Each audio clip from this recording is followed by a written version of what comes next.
Okay, and welcome back. Today I'm going to go over how to do the gravity grab.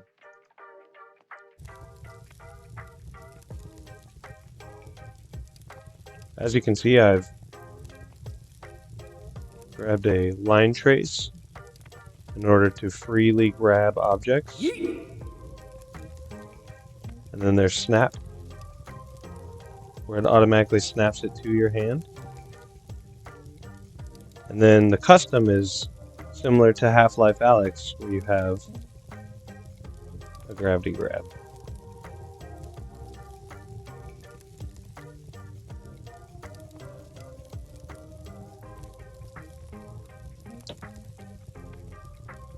So, let's get into it.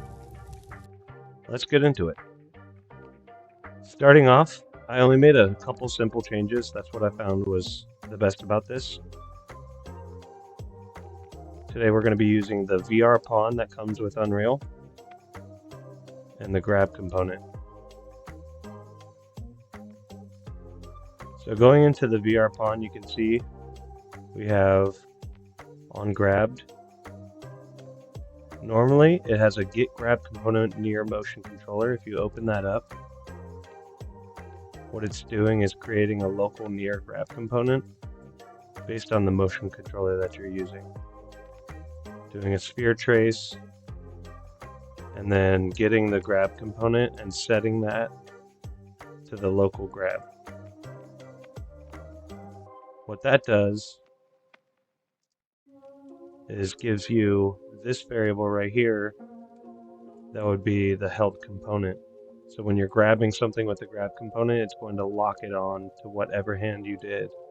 What we want to do is, instead of proximity based with a sphere trace, what we're going to do is a custom trace grab function that's a line trace. So going over here, we created a new function and we called it trace grab.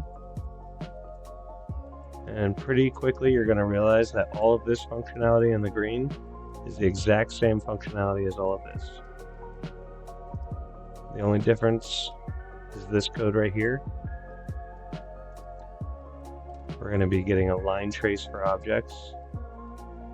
Interaction distance, I set it to 1,000 just so that it wouldn't be too far away. And we're getting it the motion controller's forward vector as the endpoint.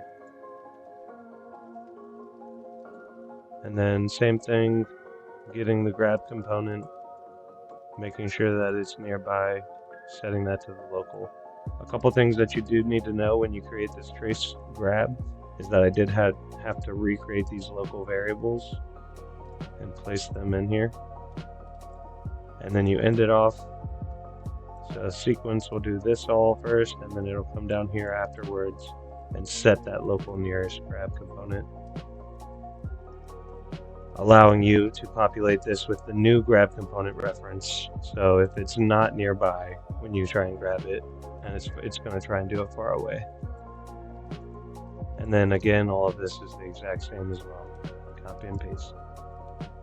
So quickly you can see all we did was just add this trace component in. But now let's look at what we're actually doing in the try grab. So when you open up the try grab inside the grab component, it's going to have the grab types of free, snap, and what we're going to be doing is custom. So I copy and pasted this functionality right here, setting the primitive component physics to not simulate and is held as true.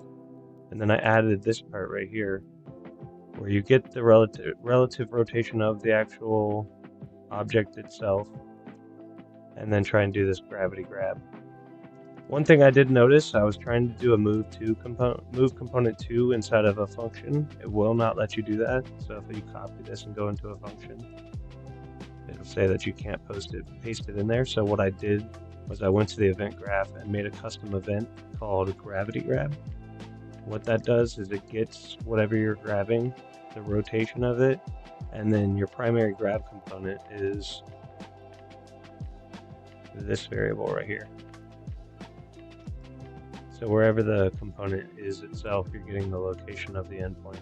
And then you can ease in, ease out, set this to be 0.3. And that's literally all you change. So 2 more changes really quick. Over here in try release function, before it was like this, and all I simply did was add it into here so that it'll do all of this as well, so that when you let go it'll detach and set the simulate physics to true. And then try grab, added in this functionality, event graph, VR pawn, line trace on both. I did it off of is not valid. And then the last step is to simply go into anything that has a grab component, click on it, change that to custom, and now all 3 objects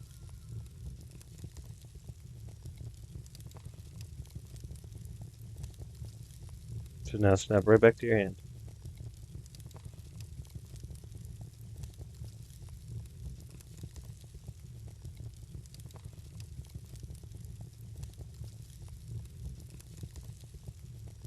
All right, thank you so much for watching. Stay tuned, and I'll see you